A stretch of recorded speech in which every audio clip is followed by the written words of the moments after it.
آج ہم روزہ اور سحری کے موضوع پر گفتگو کریں گے۔ سحری روزے کا ایک اہم حصہ ہے۔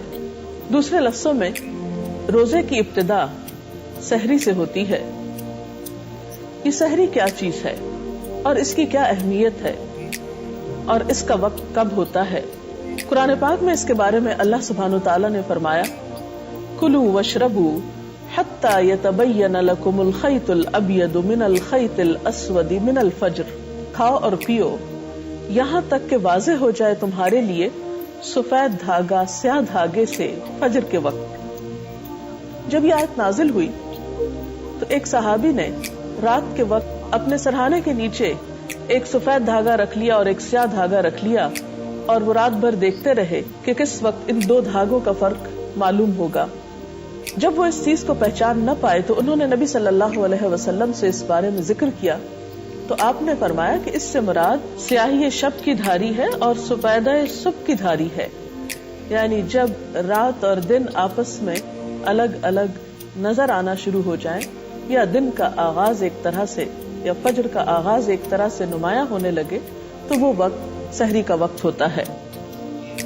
نبی اکرم صلی اللہ علیہ وسلم کے زمانے میں سحری کے لیے آذان ہوا کرتی تھی۔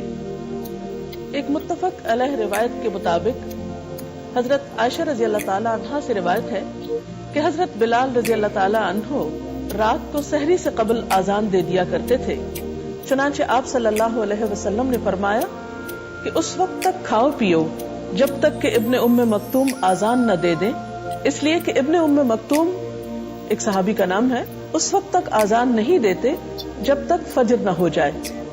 اور سحری میں یہ بات بہت اہم ہے کہ انسان کچھ نہ کچھ کھا لے یا کچھ پی لے، کیونکہ بغیر کھائے پیے روزہ رکھنا کچھ پسندیدہ نہیں۔ نبی اکرم صلی اللہ علیہ وسلم نے 2 بار فرمایا، تم لوگ وصال سے بچو یا صوم وصال سے بچو۔ اہل کتاب اور مسلمانوں کے روزوں میں جو فرق ہے وہ سحری ہی کو قرار دیا۔ مسلم کی ایک حدیث میں آتا ہے، عن عمرو بن العاص قال قال رسول اللہ صلی اللہ علیہ وسلم فصل ما بین صیامنا وصیام اہل الکتاب اکلۃ السحر۔ حضرت عمرو بن العاص رضی اللہ تعالی عنہ کہتے ہیں کہ نبی صلی اللہ علیہ وسلم نے فرمایا کہ ہمارے اور اہل کتاب کے روزوں کے درمیان سحری کھانے کا فرق ہے، اور پھر آپ صلی اللہ علیہ وسلم نے اس کی مزید تاکید بیان کرتے ہوئے فرمایا کہ سحری کھانے والوں پر اللہ تعالیٰ کی رحمت نازل ہوتی ہے۔ مسند احمد کی ایک روایت کے مطابق آپ نے فرمایا کہ سحری کھانا باعث برکت ہے، اسے مت چھوڑو چاہے کوئی ایک گھونٹ پانی ہی پیے، کیونکہ اللہ سبحانہ وتعالیٰ اور اس کے فرشتے سحری کھانے والوں پر رحمت بھیجتے ہیں۔ حضرت انس سے بھی روایت ہے، قال قال رسول اللہ صلی اللہ علیہ وسلم تسحروا فإن فی السحور برکہ، کہ سحری کیا کرو کیونکہ سحری کرنے میں برکت ہے۔ گویا یہ ایک بابرکت کھانا ہے اور پسندیدہ ہے۔ اس سے یہ پتہ چلتا ہے کہ ہمارا دین ہمیں اعتدال سکھاتا ہے۔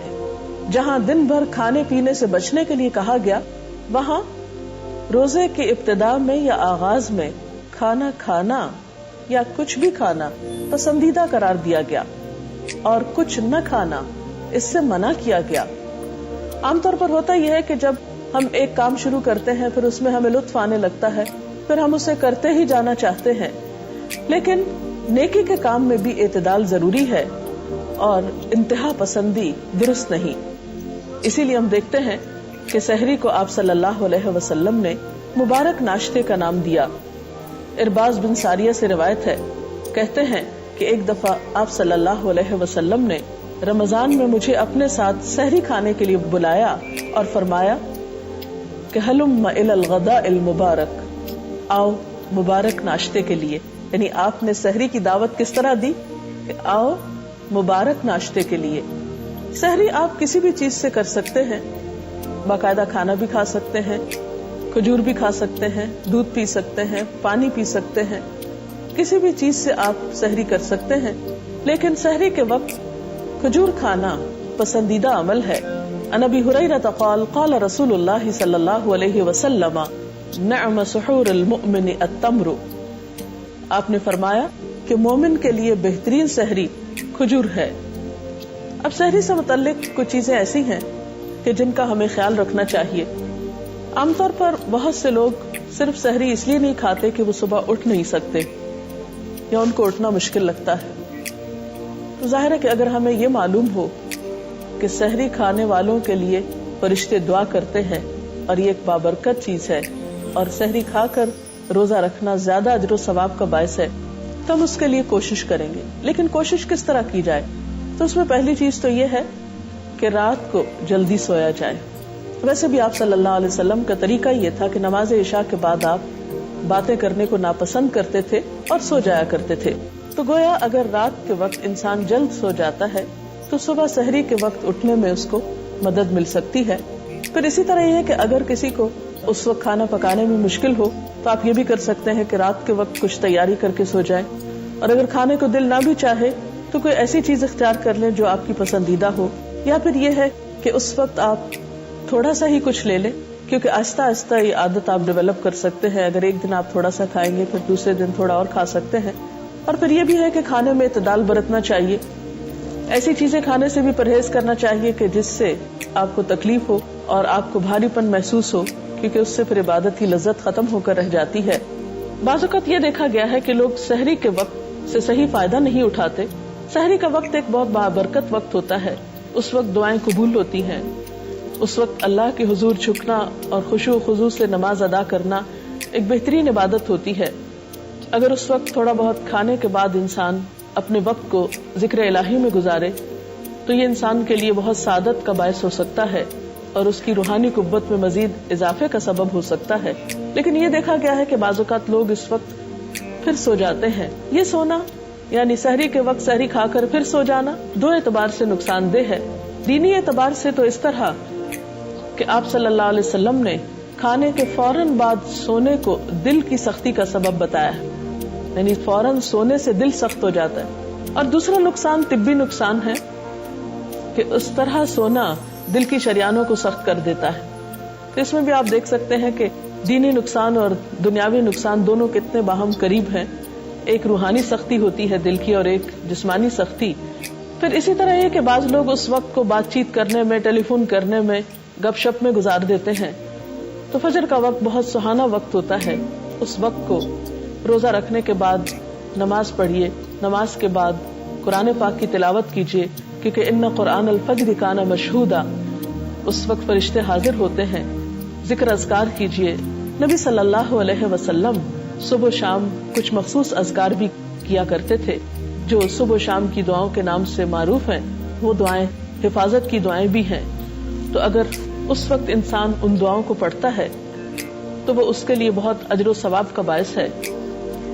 پھر اسی طرح یہ ہے کہ سحری کھاتے وقت اس بات کا بھی دھیان رکھنا چاہیے کہ ہمارے آس پاس وہ لوگ جو سحری پکانے میں یا سرو کرنے میں ہمارے مددگار ہیں, ان لوگوں کے لیے بھی اتنا وقت بچ جائے کہ وہ بھی اچھے طریقے سے سحری کر سکیں.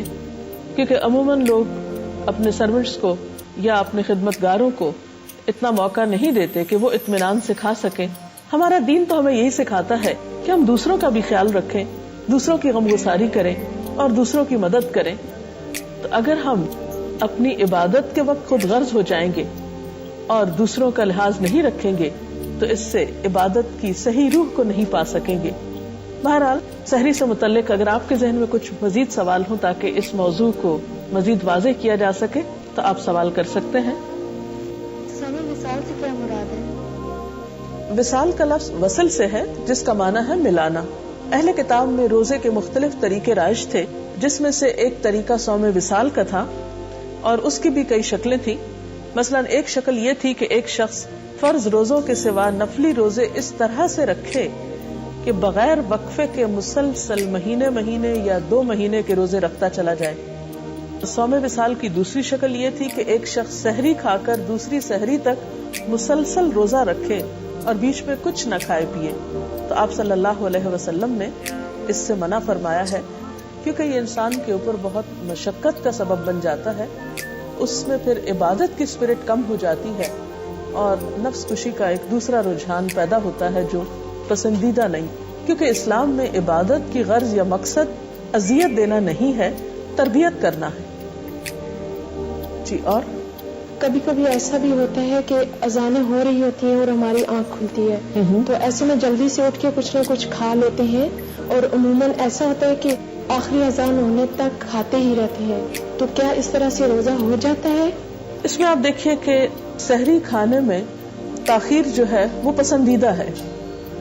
اب آذانوں کے اوقات بعض اوقات مختلف ہو سکتے ہیں کیونکہ سب آذانیں سحری کے اختتام کا اعلان نہیں ہوتی، اس لیے آپ کے پاس ایسا کیلنڈر یا چارٹ ہونا چاہیے جس سے آپ کو یہ معلوم ہو کہ سحری کھانے کا وقت کب تک ہے. لیکن یہ ہے کہ یہ سمجھنا کہ بہت جلدی سحری کھا لینے سے زیادہ ثواب ملے گا تو ایسا نہیں. مثلاً آپ صلی اللہ علیہ وسلم سے روایت ہے کہ 3 باتیں اخلاق نبوت میں سے ہیں. نمبر 1 روزہ جلدی افطار کرنا، نمبر 2 سحری دیر سے کھانا یعنی آخری وقت تک کھانا، اور نمبر 3 نماز میں دایاں ہاتھ بائیں ہاتھ کے اوپر رکھنا.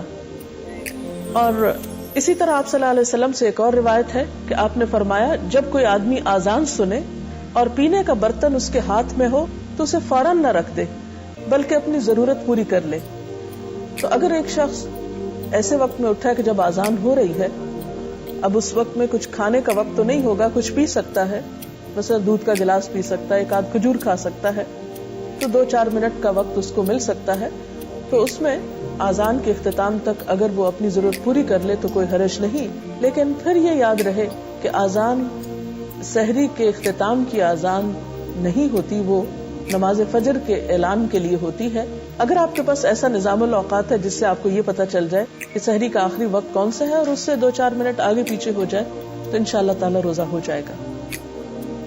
اگر کسی وجہ سے سحری نہیں کر سکے تو کیا سحری کیے بغیر روزہ ہو سکتا ہے؟ جی ہاں، بالکل روزہ ہو جائے گا اگر آپ نے رات کو سونے سے پہلے یہ نیت کی تھی کہ صبح میں روزہ رکھوں گی تو انشاءاللہ تعالی اگر سحری نہیں بھی کھائی تب بھی روزہ ہو جائے گا.